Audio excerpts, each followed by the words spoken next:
인사할까요? 아멘. 아멘. 할렐루야. 할렐루야. 아멘. 아멘. 12월 말 20일 뵙고 두 달 만에 또 뵙네요. 그 새로운 해가 됐어요.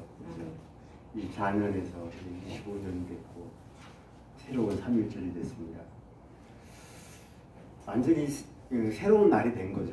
그러니까 계절도 바뀌었고요. 오늘 말씀의 제목을 보라 새 것이 되었도다 이렇게 정해봤어요. 새 것이 됐잖아요. 그러니까 새로운 피조물로 새로운 무엇으로 이렇게 변화가 되었다. 근본적으로 뭔가 이렇게 바뀌었다. 그런 뜻이 됩니다. 오늘의 말씀은 꼭 믿어주셔야 돼요. 거짓말을 안 시키니까. 하나님이 또 복을 주신다고. 아멘. 하나님의 복을 받는 삶 중에서 제일 중요한 지점 중에 하나가 이 새로운 지도자를 맞이하는 거예요. 아멘. 새로운 사람이 생겼을 때 그것을 맞이하고 받아들이는 거거든요. 이 받아들여지지 않을 때 생기는 문제가 굉장히 심각하죠, 사실은. 근데 이게 새로운 시대를 맞이하고 새로운 어떤 것을 이렇게 받아들이는 것은 사실 쉬운 일은 아니에요. 익숙하지 않잖아요. 그렇죠? 우리 이렇게 생긴 사람도 이렇게 있잖아요. 이렇게 생긴 사람 입에 아무것도 몰라 우리는. 근데 갑자기 머리 노랗고 코 이만하고 코 눈이 시퍼렇고 한 사람이 무슨 말인지도 모르는 말을 갖다가 뭐라고 하면 익숙하지 않잖아요. 새롭고 그러니까 이게 받아들여지지 않게 돼 있는 거거든요. 사람이라고 하는 것이. 그러니 천지가 개벽을 할 때 아무것도 없는 것 같았었는데 천지가 창조가 됐어요. 노아의 홍수 시대가 끝나고 나서 완전히 쓸어버린 상태에서 뭔가가 새롭게 이렇게 나타나게 됩니다. 새로운 예언자가 나타났을 때도 있어요. 성경의 역사 속에서는. 그리고 성경 역사 속에 구약의 모든 역사가 우리 예수님의 오실 것을 예비하고 대비하는 그런 예언의 말씀들이 구약의 역사가 아니겠습니까? 그 오랜 세월을 거쳐서 새로운 메시아가 탄생했을 때 새로운 세상 그리고 우리들은 새로운 피조물로 태어나게 되기도 하죠. 그리고 또 아주 나쁜 경우가 있어요. 외적들이 침입을 해가지고 우리를 막 약탈을 합니다. 국토와 민족들이 약탈을 당해요.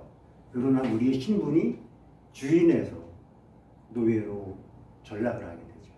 그것도 새로운 거예요. 새로운 거는. 좋은 거는 아닌데 완전히 다른 곳으로 바뀌어버리게 된 거죠. 어쨌든 나쁘든 좋든 간에 새로운 시대를 맞이한다는 것이고 이것은 어떤 경우에는 상상하기도 어려운 고통을 수반하기도 합니다. 오늘 하나님께서 주시는 성령의 열매들 여러분들 함께 나누어 주시기를 간절히 축복하면서 신앙의 본질을 잘 지켜나가시기를 간절히 소망합니다. 우리가 여러 상황 가운데에서 바른 신앙과 바른 지식 그리고 바른 지혜들이 있지 않습니까? 말씀 속에서 그것은 바로 우리 주님께서 주시는 심판이라고 하는 것도 있어요. 그러니까 그냥 평상 세상이라고 하는 것은 이렇게 살아가지만 않죠. 오름과 내림이 반복됩니다. 다 성경에 있는 다니엘 선지자에게 말씀하셨어요. 그 다니엘 선지자는 하나님의 강력한 어떤 능력과 어떤 권위를 가진 그런 선지자였었습니다. 한 군대의 지휘관으로서 백성들을 보호하기도 하고 또 악의 세력과 맞서 싸우는 영적 전쟁의 중심에 서 있는 존재와 같은 이가 다니엘과 같은 선지자이기도 했었죠. 이 다니엘은 하나님의 백성, 이스라엘 백성들을 괴롭히듯이 바로 우리 대한민족을 괴롭히는 악의 무리와 타락한 영적 지도자들, 세상 권력을 남용하는 어떤 그런 지도자들이 있었다.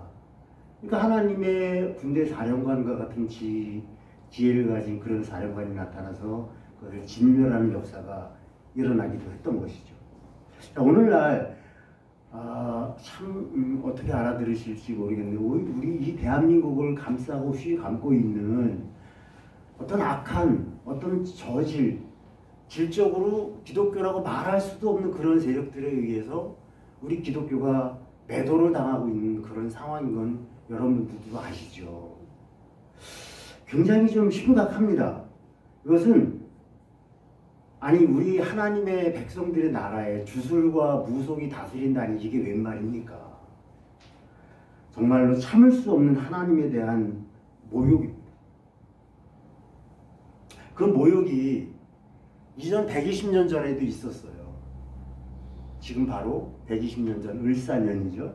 을사년에 우리 하나님의 자녀 민족을 악의 민족, 악을 숭상하는 무리들이 우리 민족을 침략해 왔습니다. 우리 민족은 여기에 의병이라든지 실력 양성운동이라든지 이런 것들을 통해서 극복하려고 했었지만은 이 국난은 극복하기가 여간 어려운 것이 아니었었어요.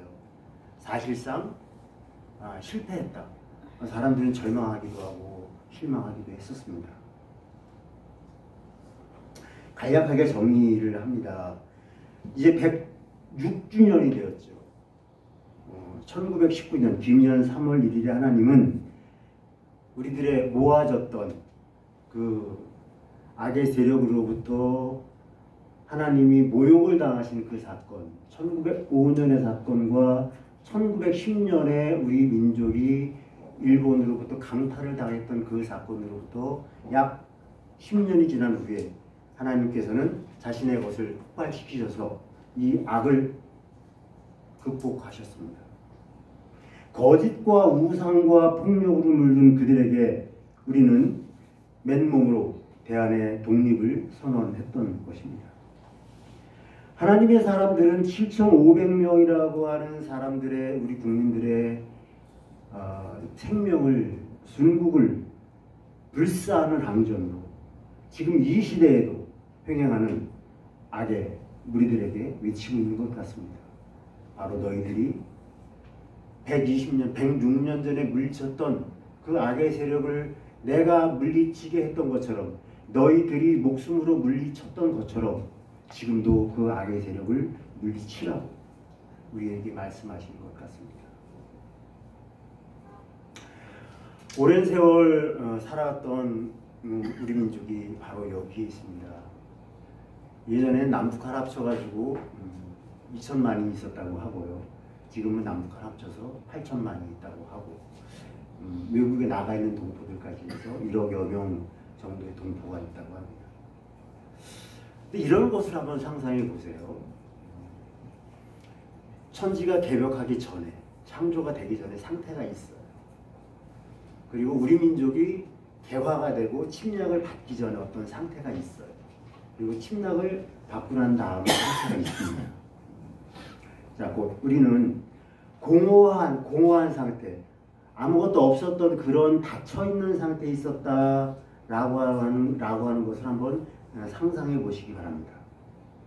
우리는 어떤 새로운 것이 탄생하는 그 순간, 어떤 새로운 생명체가 탄생하는 그 순간을 갖다가 우리는 지금 집중 탐구해야 하는 그런 때를 한번 지금 상상을 해 보시길 바랍니다. 무라고 하는 것이 뭔가요? 무, 없다, 없죠. 그러니까 없는 거예요, 무는. 그런데 뭐도 없냐 하면 이거는 있죠. 있잖아요. 있는 것처럼 보이죠. 있으니까 확인할 수 있잖아요. 이렇게 했어요. 제가 업었어요. 보입니까? 안 보입니까? 이것도 없죠. 이것도 없는 거예요. 그런데 여기 마침 물이 있네. 엎으면 안 되고 이걸 엎었어요. 물을 엎었어. 흙에다가. 그럼 어떻게 되죠? 없어지죠. 땅으로 스며들어서 속으로 스며들어 없어지게 돼버려요. 그러니까 없어지게 되는, 엎어서 없어지게 되는 물리적인 현상과 문자는 달라요. 엎어서 없어지게 되는 물리적인 현상과 업어서 없어지게 되는 현상과 무, 없다고 하는 무의 상태는 똑같다고 하는 거예요. 물리적인 상태 자체가. 말은 달라. 없다와 없다는 다른데 물리적인 현상이 같다는 겁니다. 곧 하나님께서는 어떤 것 속에서 무엇인가를 창조하셨냐면 나무 이렇게 없었어요. 아무것도 없죠. 아무것도 없는데 나왔죠. 없어요. 근데 나왔어요. 대표적인 거를 갖다 얘를 뭐라고 부르죠? 없었는데 나왔어. 이거를 조합해 보세요. 나무. 없었는데 나왔어. 옛날 사람들이 이것을 나무라고 부르기 시작했고 나무라고도 불렀어요. 나무라고도 불렀어요. 호칭과 발음을. 없다고 하는 것이나 엎은 것은 정말로 아무것도 없다고 하는 것, 아무것도 존재하지 않는다고 하는 것을 뜻하는 것일까? 아무것도 없는 상태에서 생기는 건 없어요. 원료가 있죠. 네, 원료가 있습니다. 그 원료로부터, 그러니까 무에서 유가 창조된다고 하는 말은 정확한 표현이 아니에요. 안 보이던 것에서 나왔다는 거죠. 그러니까 없던 것은 아니죠. 있던 것이, 감추어져 있던 것이 나타난 것이에요. 이것이 하나님의 비밀입니다. 창조의 비밀이라고 생각하시면 되겠죠. 발음이 없어요. 지금부터 이제 요거는 집중해서 들으셔야 돼요. 무슨 뜻인지 잘. 이 내용만 넘어가면 쉬워져요. 발음이 없어요. 저희 지금 이 발음하잖아요. 제가 말로써 발음을 하는데 글과 여기 보이는 문자가, 성경에 보이는 문자가 생깁니까?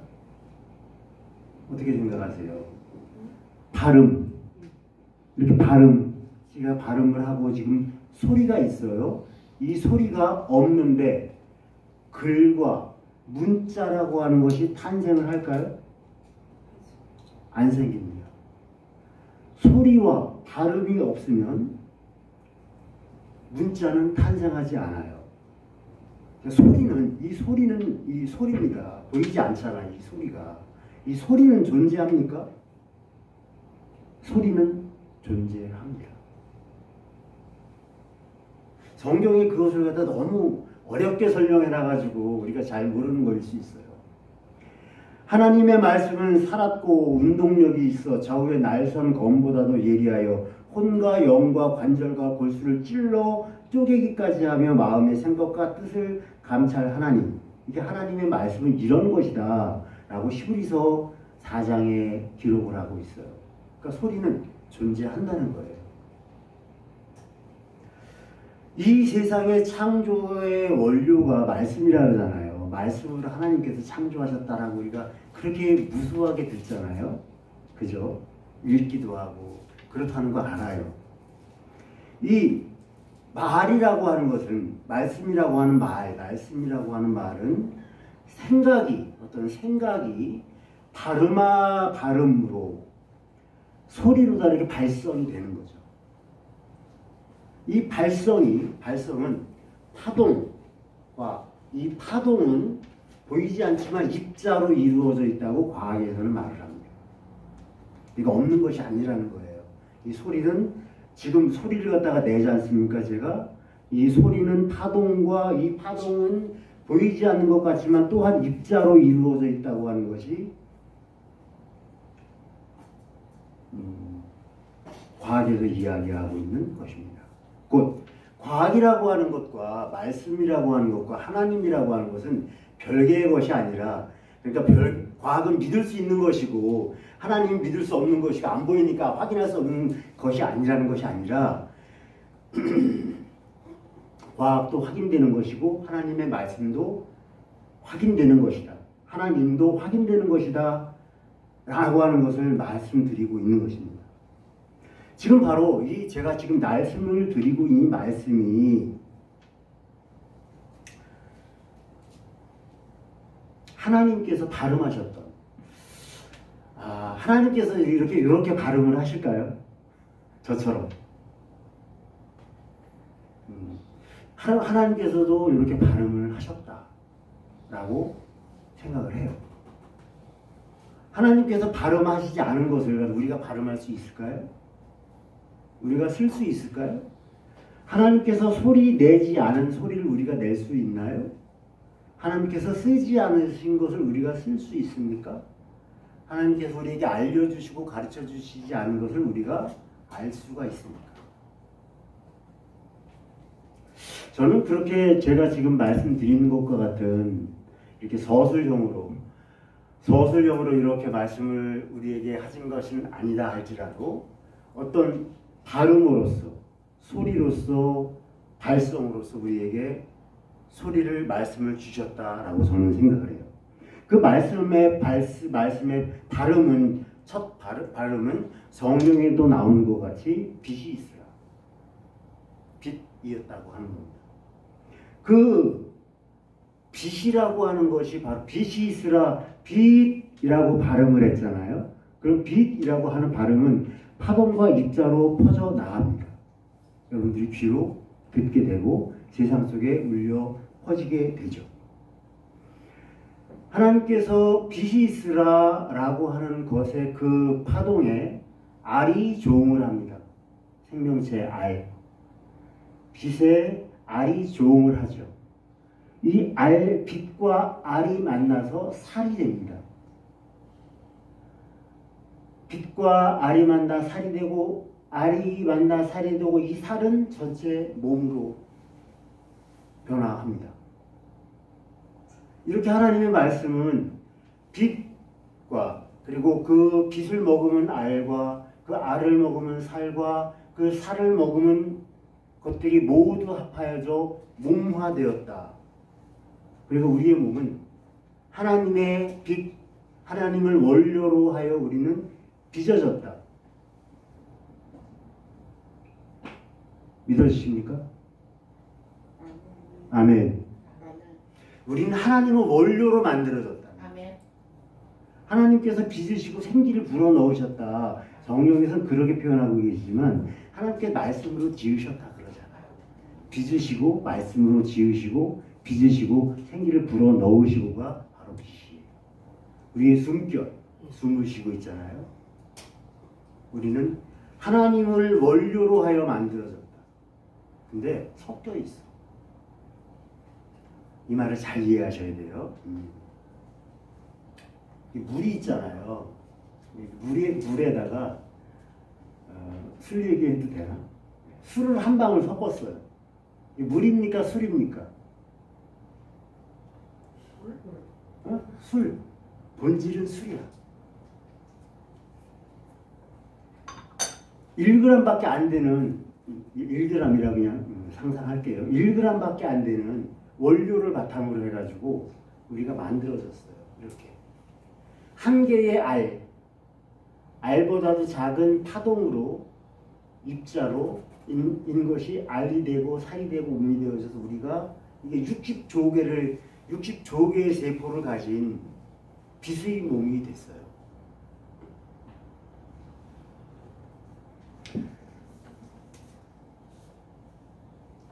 잘 믿어지진 않는데 믿어지긴 하는데 이해는 잘 안 가실 수 있어요.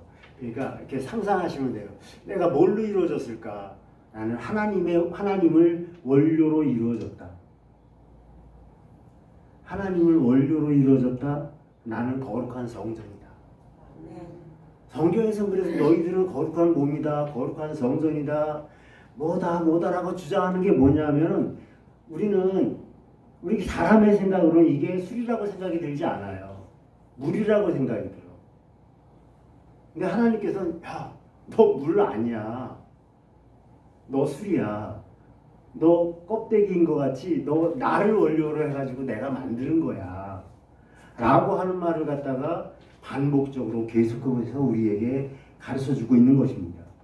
모든 것이 그러니까 하나님과 주님과 성령으로 이루어지지 않은 것이 없지요. 그렇다면 이 소리와 발음도 하나님의 창작품이잖아요. 우리가 만들어낸 것이 아니라 이 소리와 제가 지금 발음하고 있는 것도 하나님의 창작품이라는 거예요. 근데 하나님께서 이것을 세종 임금이라고 하는 분을 시켜가지고 만들어내서 지금 우리가 말하고 쓰고 있는 것이죠. 그런데 말입니다. 이 세종 임금께서 이 말과 문자가 창제된 이래에 400년의 이상을 갖다 우리 민족이 거의 쓰지를 않았어요. 하나님께서 우리에게 세종 임금을 통해서 선물로 당신의 말씀을 우리에게 문자로 선물해 주셨는데 우리가 400년 동안 안 쓰고 지내왔죠. 여전히 저 중국에서 건너왔다고 하는 그 복잡한 한문 한 뭐 3만 개 된다나 6만 개나 된다고 하는 그 문자를 갖다가 일일이 하나씩 써가면서 배우고 있었잖아요. 평생을 통틀어서 뭐 3만 개를 쓴다나 6만 개를 쓴다나 그렇다고 하더라고요. 우리는 불과 모음 5개에 뭐 자음 10몇 개만 외워가지고 이렇게 저렇게 조합하면 그냥 이 세상에 존재하는 모든 소리와 물상들을 표현할 수 있지 않습니까? 그렇죠? 근데 이걸 400년 동안 안 썼어. 그러다가 이제 쓸 수 있는 기회가 왔어요. 자, 아무것도 없던 곳에서 무에서 새로운 피조물이 탄생하는 순간이 드디어 온 겁니다. 탄생이 있어서 없었던 건 아니야. 한글이 말이 있었고요. 그전엔 그걸로 문자를 만들어 놓으셨었어요.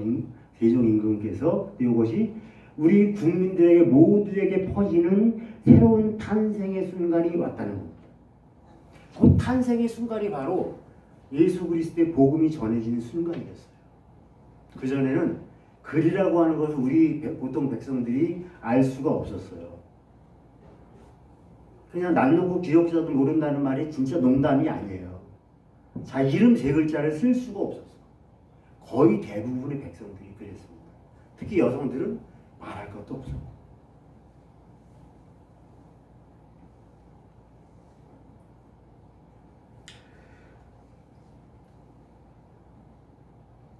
그동안에 있었던 역사들에 대해서는 생략을 할게요. 근데 그 순간이 바로 예수님의 복음이 전해지는 순간이라고 말씀드렸잖아요. 선교사들이 들어오셨어요. 아시죠? 우리나라가 쇄국 정책을 쓰다가 개화 정책으로 바꿨어요. 그러면서 우리나라에 들어오지 못하던 선교사들이 입국을 하게 됐죠. 프랑스의 선교사들은 들어와가지고 선교를 하다가 순교를 막 당하시잖아요. 근데 우리 민족은 합법적으로, 기독교는 합법적으로 들어왔죠. 합법적으로 들어올 때 그 선교사들이 들어올 때 번역된 한글 성경을 들고 들어오셨어요. 다른 민족들은 그런 예가 없어요. 다른 민족들은 선교사가 들어갈 때 그 영어로 된 성경을 그 민족의 언어로 번역된 것을 가지고 들어가는 경우가 없었습니다. 단 한 번도. 어떤 경우에는 그런 경우는 없어요. 근데 우리나라로 들어온 아펜젤러, 스크랜턴, 언더우드와 같은 선교사들은 이미 일본에서 한글로 번역되어 있었던 성경을 들고 들어왔어요. 그 들고 들어왔다는 말이 무슨 말을 뜻하는 거냐면 그 전에 선교사들이 들어오잖아요. 자기 말로다가 가르쳐요. 그러나 프랑스 말로, 영어로 예수님의 복음을 전하는 거예요. 그러니까 말이 안 통하잖아요. 말이 안 통하니까 뭐를 해요? 성체를 주는 거, 포도주를 주고 뭐를 만지게 하고 어떤 십자가 문양 같은 거를 주어가지고 이것을 믿어야 된다고 말을 갖다가 하고 고개를 갖다 숙이라고 하고 말을 못 알아들으니까 그렇게 하는 거예요. 그렇게 가르쳤었어요. 다른 민족에게 가서는. 근데 우리 민족에게 와서는 선교사들이 어떻게 했느냐는 거죠. 한글 성경을 들고 들어왔어요. 그 사람들이 한글을 압니까 모릅니까? 선교사들은 절대 알 수가 없어요. 왜? 영어만 알아. 근데 성경을 가지고 들어오는 건 한글 성경을 가지고 들어왔네. 그럼 누가 배워야 돼요, 이 한글을? 외국인 선교사들이 먼저 배워야 돼. 우리한테 가르치려고 들어와가지고 니들이 먼저 배우고 있는 상태가 되는 거예요. 역전이 됐죠. 그것이 바로 우리 민족과 다른 민족이 기독교가 전래된 상태가 완전히 다르다라고 하는 것을 갖다 우리에게 말해주고 있는 겁니다.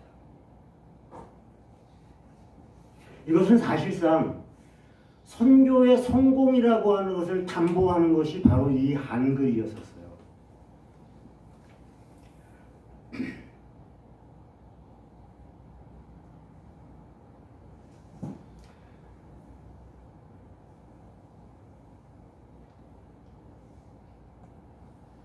우리 민족이 외국 선교사가 들어왔어요. 근데 가만히 지금 생각해 보세요. 선교사들이 들어왔습니다. 그럼 우리가 그들에게 뭔가 배워야 되잖아요. 뭔가 그들은 뭔가를 우리에게 가르치려고 들어왔고요. 우리는 그들에게 뭔가를 배우려고 하는 거예요.